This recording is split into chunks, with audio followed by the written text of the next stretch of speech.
Hey everyone, welcome back to TRCOA's Behind the Groove Seminar. I am Ben Kliever and I will be talking about our lesson tonight.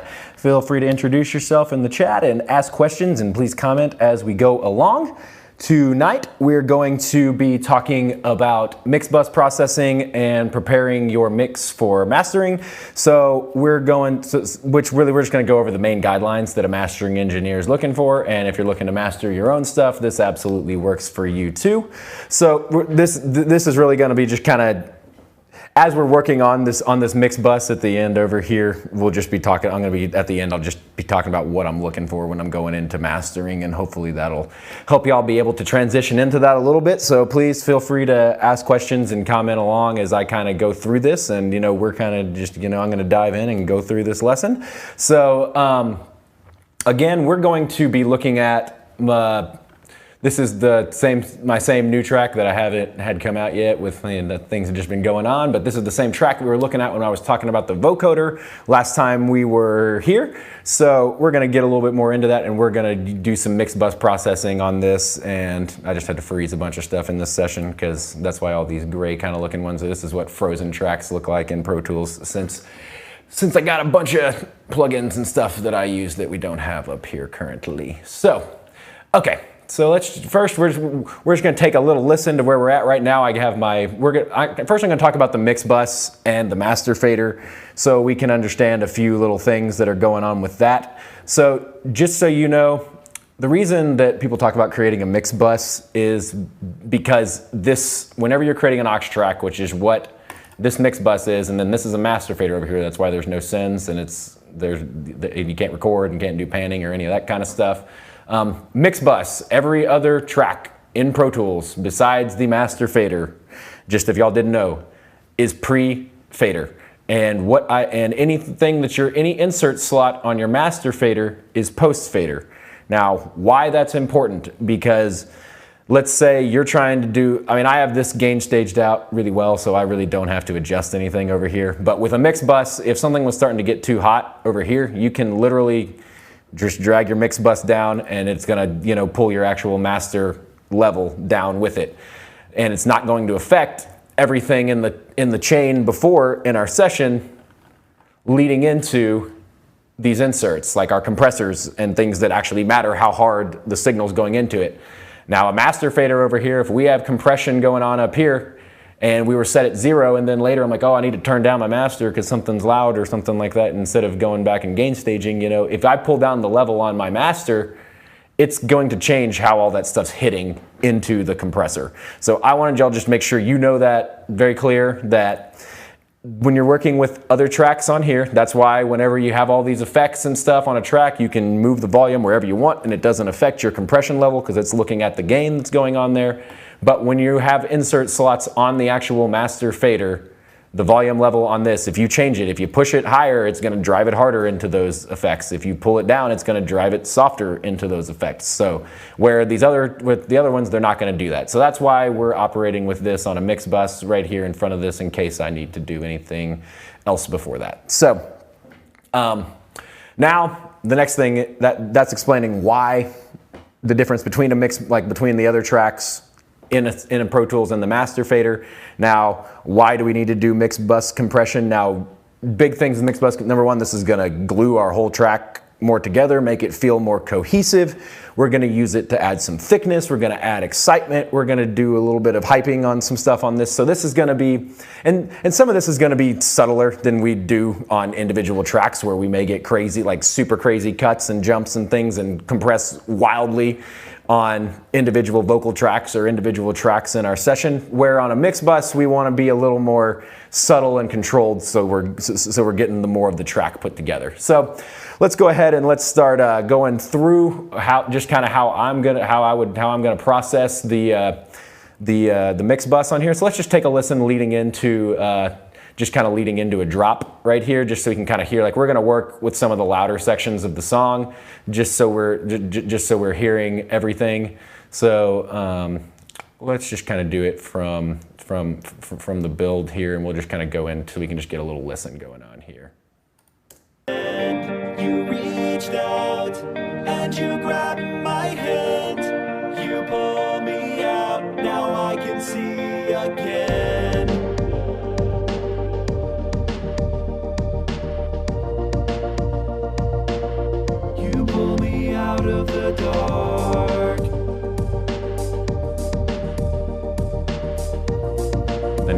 big part. We're in the big section.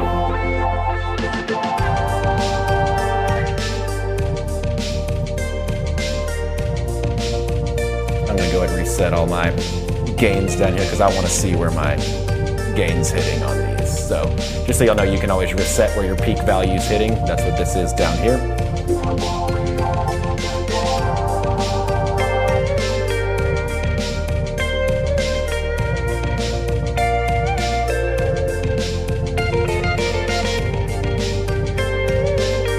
Cool, so that's just kind of a little listen into what's gonna be going on with this. So we're gonna kind of get into one of these loud sections, and we're gonna start go ahead and just diving into processing.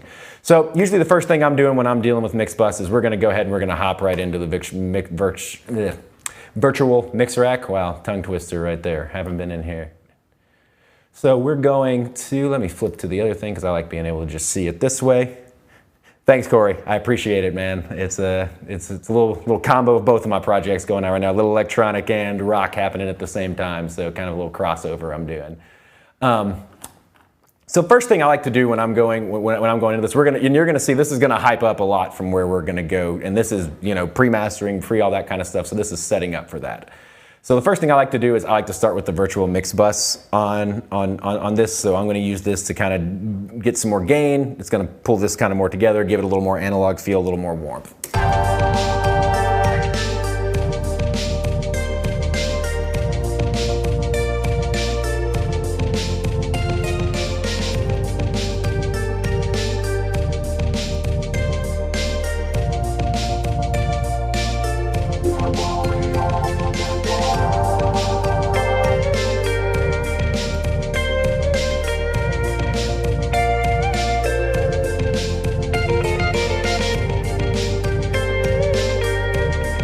And here, I'm really just listening for, so with this, what I'm trying to do is I'm paying attention to my meter up here as well. There may be other times in other sections where you may want to like blow this out on purpose, but again, we're on the mix bus, so I'm gonna try to be a little more controlled with everything I'm doing here. So I'm really not trying to push too much past zero. I'm really trying to, just kind of bounce in this nice area where we're adding just some nice analog warmth to this. And then I just like the way the Neve sounds on this. I would always, you're gonna see when I go on this, we're gonna go from extremes to each side. I think that's the best way for your ear to adjust quickly and hear what you're doing is to go from extremes back to minimum, and then you can really feel how much you need to dial in to that. So I'm probably gonna add a little more drive to thicken this up a little bit more in here, so let's just go back and listen a little more.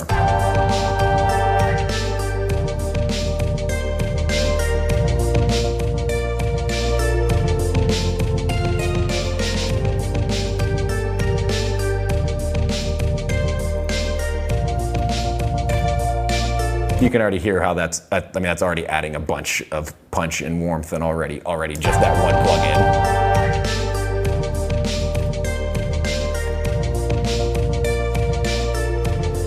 Next, I usually like to grab, now I kind of want to get a little more hypeness going on in here, so I'm going to bring up a little more high end too on this.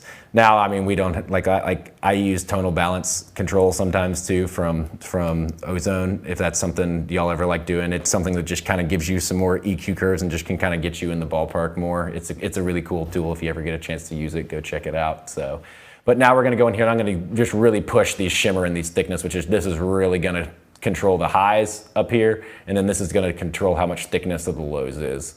Now, most of the time, I usually don't ever really go past 8 ever on either of these knobs, but we're gonna push them both extreme just so y'all can hear what they're doing, and that's usually how I listen when I'm dialing it in too.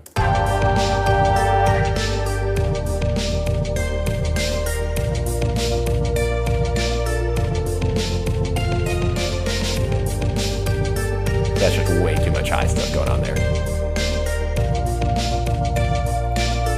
But you notice when it's not there. Usually that's what I'm trying to do when I'm doing this, is I'm trying to move stuff. I go extreme, bring it back, move it to where I feel like there's, where it's almost not doing too crazy much, and then I listen to it in and out to see what it's doing, and you can tell when it's not in, so. My high end's much more punchy there. Look at the thickness. It gets crazy on the low end. But you can see where it's driving that needle way too far when I push this.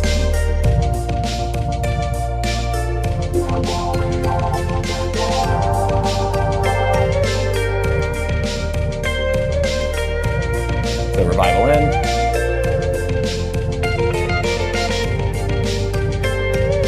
This is just mix, bus, and revival. Already adding tons of life on the high end, making it warmer, bigger, fuller.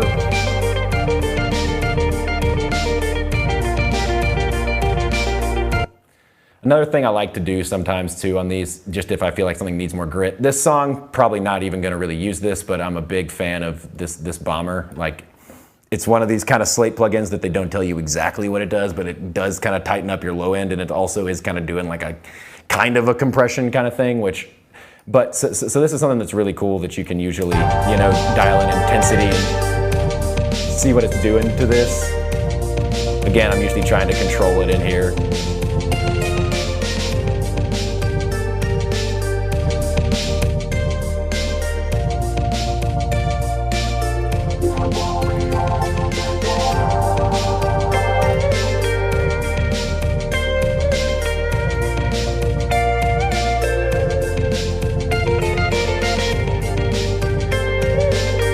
We'll leave it in for now. So this is our first pass with the virtual mix rack.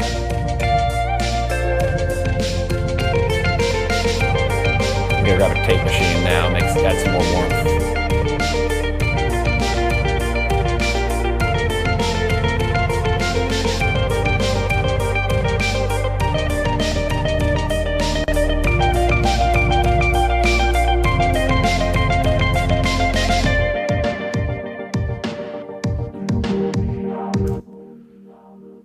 All right, so now we got tape machine in here, we're gonna use this, and I always like to put tape on my mix bus. I like to put tape on a lot of stuff because it adds warmth, adds that analog feel, just, you know, makes it even more like cohesive. It tightens it up too. It kind of just glues it together more as well. It's gonna add thickness too, so. And with this, I'm really not trying to push tape machines crazy hard. Like, you know, I'm trying to sit like one's usually a lot, about as much as I'm ever trying to, like about one, like -1 is about as much as I'm ever really trying to tap on these tape machines, unless I'm trying to push it for on a mix bus in this scenario.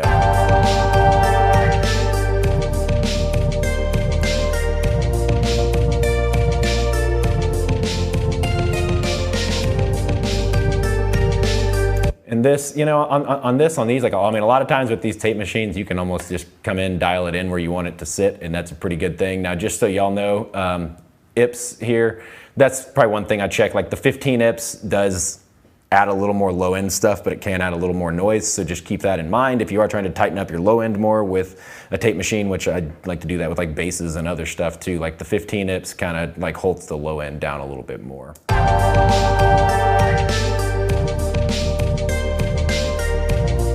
But for this case, I like the sound of the, we'll listen to it in and out. No tape machine. Tape. Just kind of takes away some of that nice, like, you know, it's adding fullness. Thank you so much, Harry. I appreciate it, man. Right, so I mean, and so what I'm trying to do, I'm just trying to warm these first things. I've been trying to thicken it, warm everything up. Add a little bit of add a little shimmer to the highs on here. And so we're already adding a lot to this track from just these two things. Just adding a lot more life to it.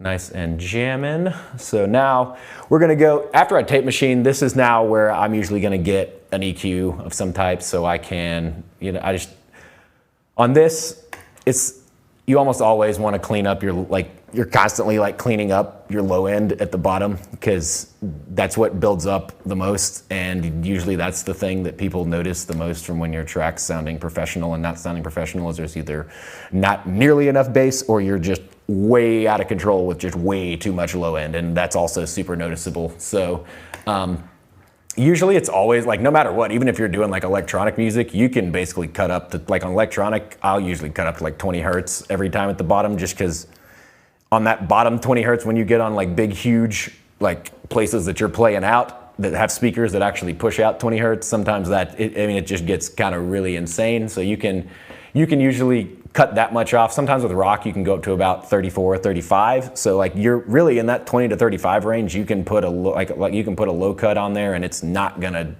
You're not gonna lose the low end punch you got in there. Honestly, it's just gonna clean it up and make your whole track sound a little cleaner. So.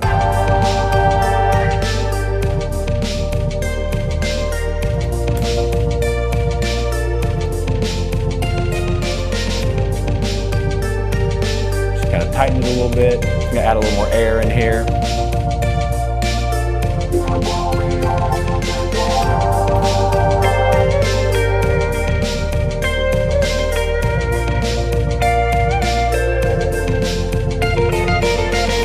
See if they got some.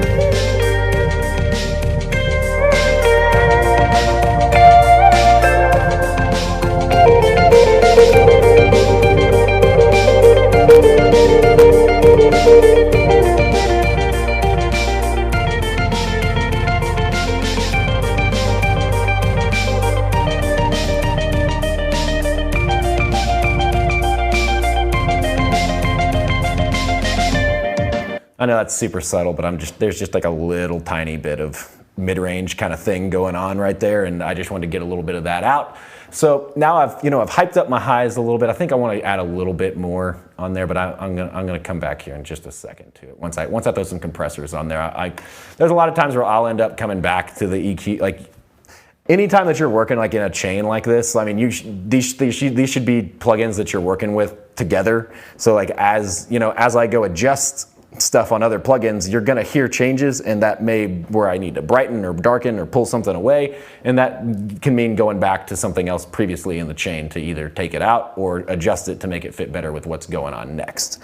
So after I've kind of now that I've cleaned this up a little bit, we've got more gain, got more grit, got a little bit more hype, added a little more high end up there, and we've tightened it up a little bit. Now this is where I'm actually going to go into some compression, which this is really this is gonna give us a nice little glue. It's gonna add us some, and it's gonna give us some more, a little bit more punch from our drums as well, just a slight bit. So, one thing, you can decide, like sometimes if this was like a pure electronic song that I was trying to do a little more, I might end up using all these kind of in a series right here where they're just slightly, compressing a little bit on each one as I kind of go through the track. But in electronic, with everything being totally synths, like there's you're usually compressing a little bit harder than you do with some of the other stuff. So we'll just try out a few of these right quick. I know, I really like the FG Gray for this type of sound for what I'm going. It's like the red sounds really good too, but it's just a little bit brighter, and we'll kind of A/B those right quick so you can hear the difference. Let me dial these in.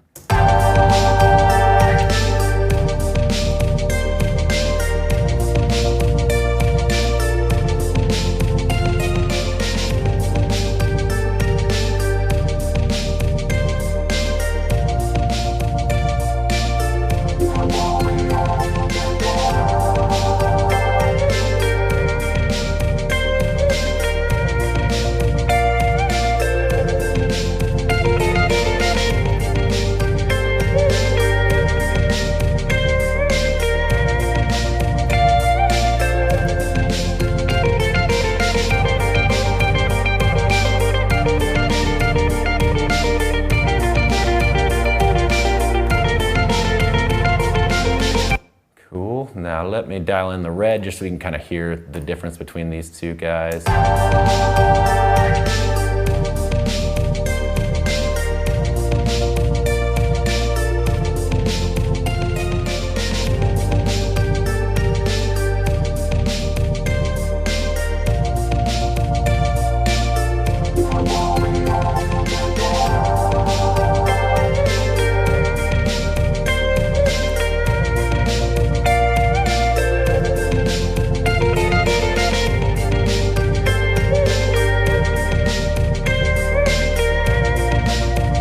What I like about, I'm gonna go back and forth between those again. What I like in this song about the FG Gray is that it's giving me a little bit more high end, like it's a little bit brighter than the red, which is kind of like just the way that this mix kind of came out with where it was once I kind of got to this phase. That was like one of the things that I wanted to make this song just kind of like it's almost kind of got this, you know, I got these high kind of happy little synths going on, these kind of just kind of chilling guitars, and all the pads are kind of darker. So I want this to feel more hyped and more higher and more bright. That's really what I'm kind of looking for at that point. So well, I'll go back and forth between these though.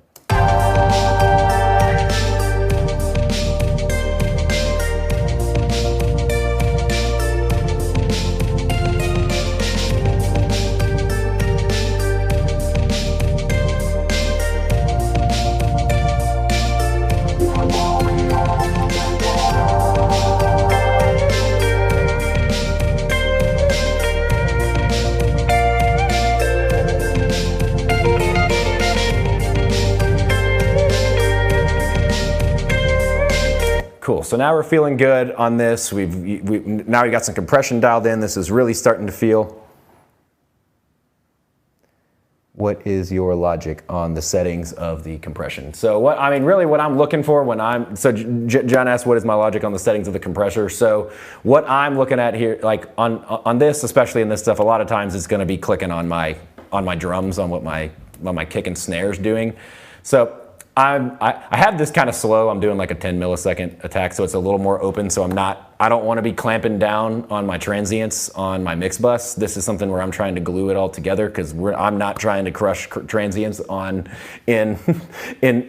my mix bus stage. That's not that's something that you would be trying to do purposefully on individual tracks to make them sound a certain way. So my thought process here is once I get this open, I really like the way the auto attack, like the auto releases usually do for mix bus stuff. So I get it slightly open about 10 milliseconds. Sometimes I'll go less or not. It just depends how, on the compressor, it's how fast that's catching. So I don't want it to be catching super fast. And then once I had that dialed in, then I start moving my ratio around, because the higher my ratio goes, the harder the compressor is working, and I'm really just listening to how the compressor is reacting to this. So I can kind of show you that again, what I'm doing with that part. So you're like 2 to 1.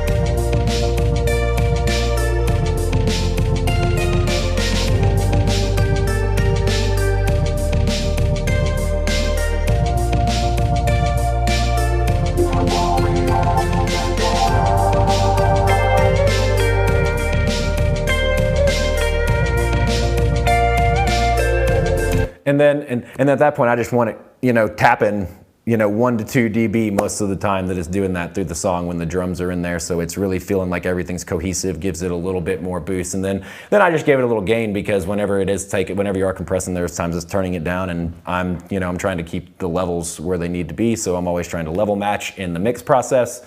In mastering, it's a little bit different because you're probably trying to add a little gain in each section. But on this, I'm trying to keep things feeling smooth. I mean, naturally, with how much things we're kind of boosting on this, it's going to be adding a little bit of gain as we go through, and that's kind of why I prepped for headroom with my mix bus. I mean, this is something I'm working with throughout my mix, but for this lesson, I particularly wanted to dial in and show you what I'm how I'm just approaching this section of the mix.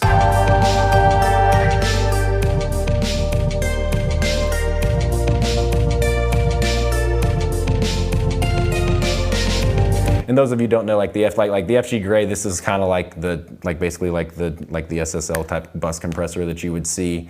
The FG Red, this is like a Focusrite Red compressor, which is what Chris Lord-Alge CLA is famous for using all the time on his on his mixes. So this can be pretty punchy too for drums, especially in rock stuff. I mean, he says he uses this on every mix he does. Not this, he might not be using the Slate one, but I mean he does a lot of stuff too. But I mean this is exactly this that sound modeled exactly after what his compressor is doing.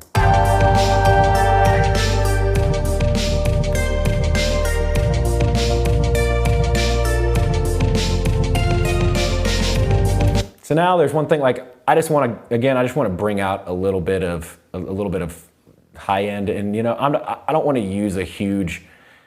There's times I do like to use wideners to just widen the whole mix, but on this I don't want to pull the whole mix where I'm widening the whole thing. So we're actually going to use one of the Slate Digital stuff here in the kilohertz thing. We're going to pull out the multipass so we can have different our different multi-bands here, and I'm going to go to the high band up here, and I'm going to enable that, and I'm going to add a stereo here, and I'm just going to kind of push my width a little bit more because I just want to add a little bit more up on the high end of this.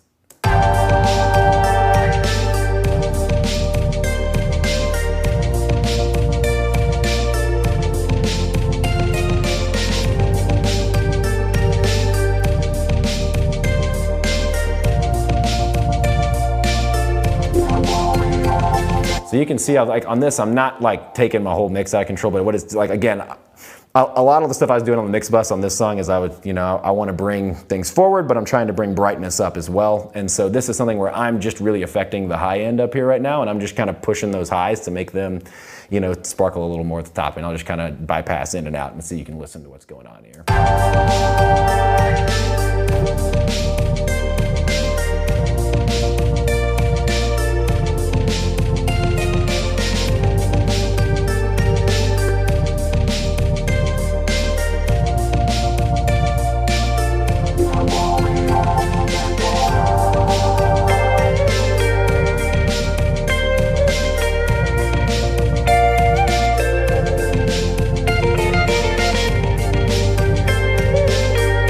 And I'm feeling pretty good about where this is sitting right now. So I mean, I'm pretty happy with what I've done with the mix bus. We're about to listen kind of back and forth so you can hear where we started and what all this does. So if y'all have any questions going through that, and then after we do this, I'm gonna print this right quick, and then I'll bring it back in, and we're gonna talk about just what I'm looking at as we go into. We're not going to go into mastering, but this is this is one of the last things that you're doing is fine tuning this mix bus at the end, just making sure everything's sitting exactly where you want. Everything over the whole mix is sitting where you want. And so then there's certain requirements and restrictions we kind of want to make sure we are in whenever we're ready to send something to mastering. So we're just going to listen from the drop, and I'm just going to bring in and out this whole chain so we can hear from where we started. John asked, would you ever set up your mix bus before you start mixing? I mean, there's times I do that. I mean, I guess it kind of depends sometimes on what the project is. On something like this that's a little more like cohesive, like a whole electronic song that's kind of coming in, there is times where I'll just kind of start setting some of this compression and some of the mix bus gain already from the gate, because the things I'm adding before in the line are going to affect these things. So once I get to a certain part of the mix where I've brought everything in and now we're fine tuning, then yeah, I'm bringing in mix bus already. And then I'm definitely going back and forth between what I'm doing on individual tracks and then what's happening on my mix bus. Because remember, as you add stuff into your session over here and change anything, whatever is hitting into these sections, like especially your compressors or any of these things, tape machines, your mix buses, anything that you are seeing where it's feeding stronger signal into it and it can clip or distort, that's something you always want to pay attention to anytime that you're working on other sections of your track. So you'll come adjust something crazy or totally change a volume on something in your mix, make sure you come back over here and see make sure your compressors are still hitting where you want to on the mix bus. Now there's times now, like if I'm doing like a solid like rock song, I may start like just straight with the drums and get the drums completely dialed in and set where I want, and then I bring in the bass with those and kind of build that song as it comes up. Which most songs I do, I always start with the drums. Like almost always is usually the first thing because that is just such a big part. Drums is so big, and no matter what genre you're doing nowadays, so it's something you got to get right. But in this sense, yes, I will at times start with mix bus. Now sometimes it's the first thing I do. It might not be. I may start with getting my kicks and my snares sitting right, and then once I have that and I have my next element in, like if I have like kick and bass, and then once I have that in, I might start really just when I have the most elements. Whenever I have all the elements into the mix is when I'll start going into mix bus, because if I only have one element that I'm starting with, like let's say I'm getting my whole drum kit set up, me trying to dial in the mix bus with just the drum kit is not going to be accurate once I have all the rest of the information in there. So hopefully the way I describe that works out. Just once I get all my parts in there, I start doing the mix bus at that point, and then I kind of go back and massage the individual stuff, and then I'll come back and check with the mix bus and make sure everything's setting from there. Now this last stuff, adding multi-passes and your EQ moves, that's something that may be happening more towards the end your mixing, because you're going to be trying to set brightness and different things on the individual tracks as you're mixing, where I'm going in and trying to bring all that up. And then now once I've got those where I feel like I've pushed those enough, and now I'm listening to the overall mix as a whole, it's like, do I feel the overall mix needs to be brighter, or do I need to cut this section out? Then that's when I'm really coming back more to this stuff and trying to bring it up.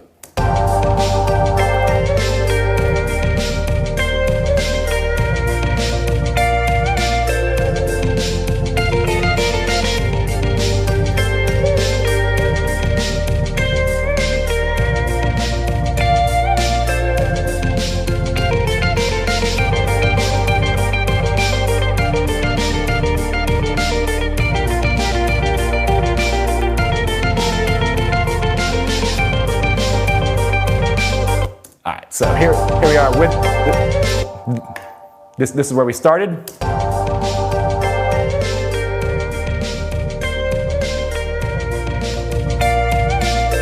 With everything in.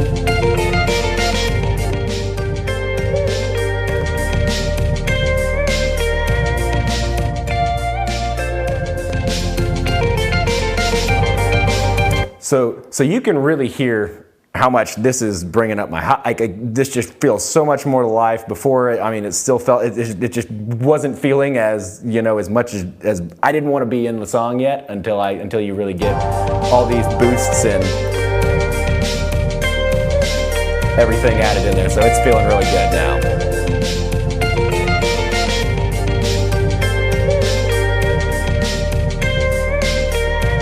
As you can see down here, I'm looking at my levels. We're hitting all kind of the high points here.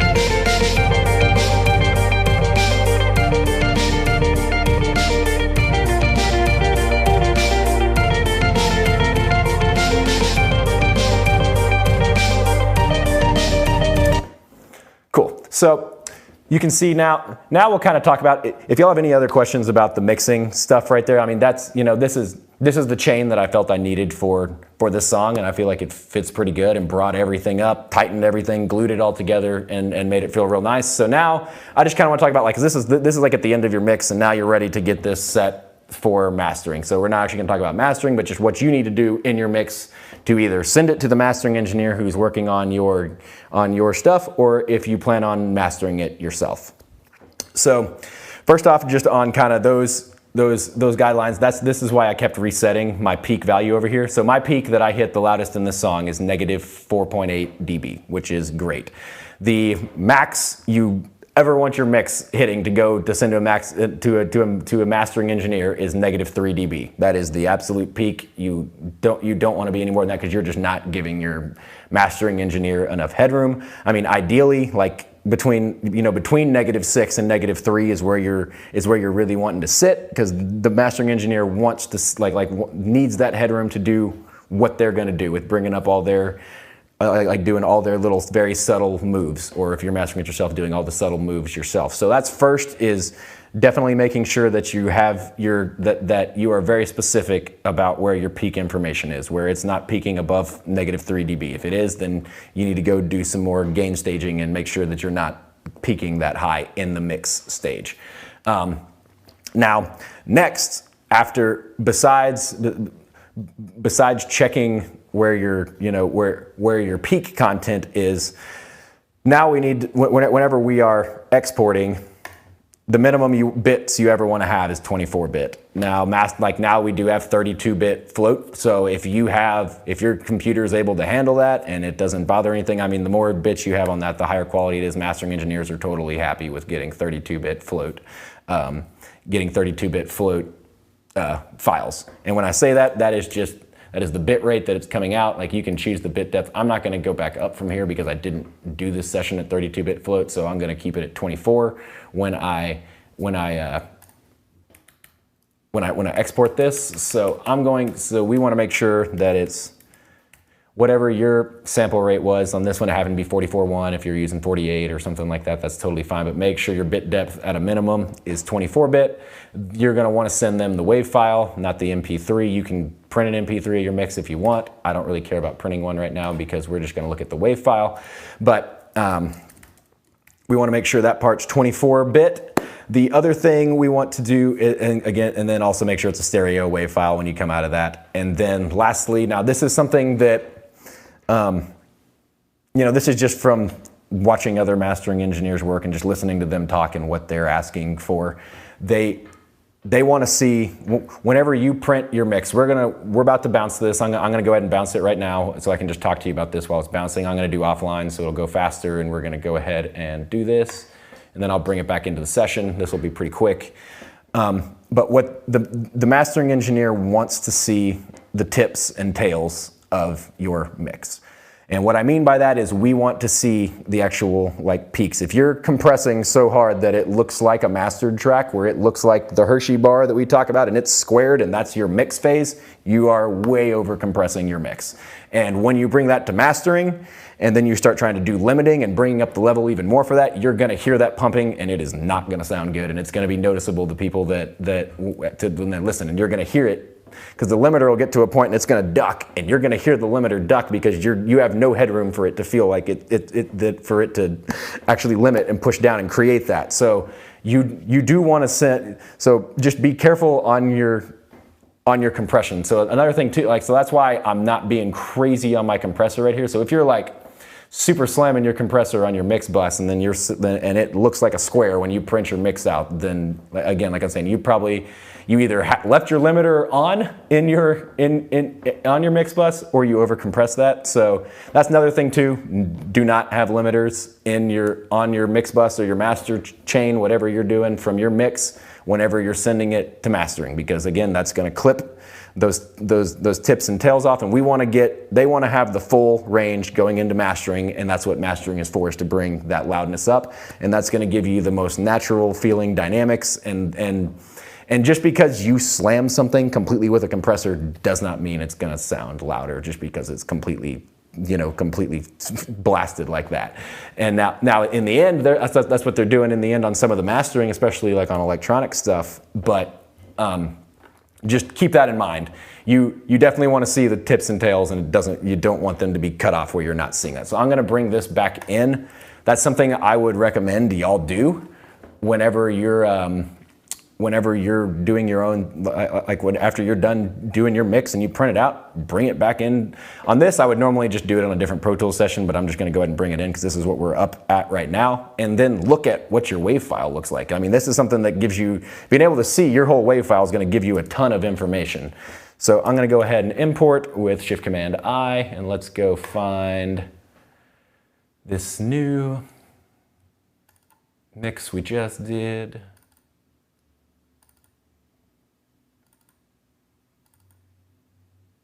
You can see I got a lot of mixes in here. So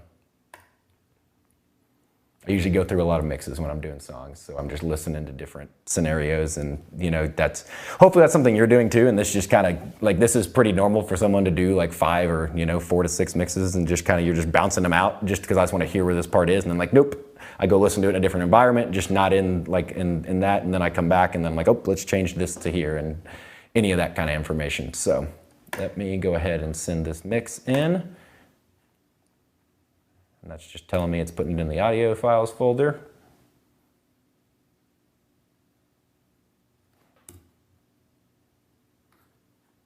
And then let's kind of make this bigger. So we see here, when I'm saying tips and tails, that is these things right here. So I mean, that one I got a little transient that kind of got away from me right there. So I may go in and, try to find that and use some saturation to do it. But still, this is not bad. But you see everywhere through, even in the big parts,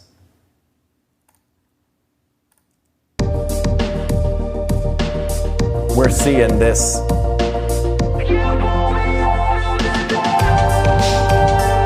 We're seeing dynamics. So I have lots of headroom for me to master, if I'm sending it to someone to do mastering engineer, and now they can come over here and they have plenty of space to, crush it and bring up what they need to do to make it be the full loudness that we want it to be. Now, on that front as well, wait, let me see. I had a note that I wanted to say on this. Let me see. I just want to make sure I don't forget.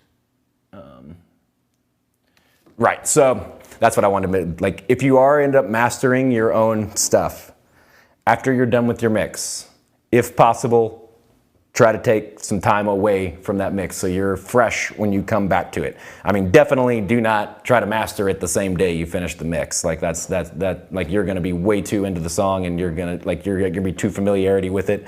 So, I mean, suggested from other mastering engineers, most mastering engineers would tell you to give somebody else the master, and that's kind of a big deal. Like that's kind of part of the thing, is you're getting a different set of ears on it.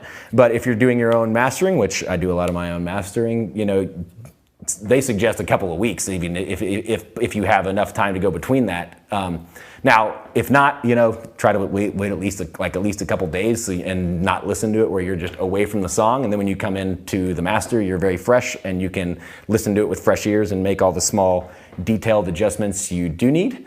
But you know, this is mix bus processing and setting up for your master. I'll kind of also just mention this too, just depending on if this gets asked later, but this is a pretty common thing once you're doing more like professional mixes for people and they're going to be sending them out to try to get synced or synced license, which is them putting it on, you know, TV shows or movies or any of that kind of stuff. Like these places, the files people ask for are always different. They always want what we'd call a vocal normal version, or they might call it vocal down, which is what this is, just where you feel the vocal is sitting properly. They'll also ask for one that's a vocal up version, which is you just have your vocal tracks, like your vocal bus turned up 1 to 1.5 dB, so it's sitting higher, and then also printing a instrumental track of the entire song with no vocals at all, no vocal effects either, so that if it's also again syncing, they want a part where it's just the instrumentals, you have that too. So just so you know, that's kind of the big three things that they might ask for in what a mastering engineer or an artist may ask you for, is the instrumental, the vocal down, which is the vocal normal, or then the vocal up, which is going to be your the vocal up 1 to 1.5 dB. Always, yes, John, always I'm referencing the whole time through this. I'm just not referencing in what we're talking about here. I use Ozone for the reference thing because it's awesome. It's kind of like what Magic AB used to be, which you can get from Plugin Alliance. It lets me just load references directly into this plugin, and I don't have to make another track, and I can set it up right there, and I can switch between multiple references inside it. So yes, you definitely want and need to be referencing if you're not doing that, because I'm definitely always doing that. Just in these lessons, you're not seeing me do that because it's already, I've used the references to get the song to the point where it is. So that is that. And so that is everything on that. If y'all don't have any other questions, thanks everybody for watching tonight. And if you are enrolled, please go to the seminars tab on the my.trcoa website and take the quiz over tonight's lesson. If you need to book any one-on-one time with me to answer any questions or go over something, please send me an email or a text and we can get that scheduled. If you aren't enrolled, please go to trcoa.edu if you want to find out more. And also please post in the chat any subjects you'd like to see in the future live streams, and subscribe to our channel if you haven't. And everybody, we will see you all next time. Later.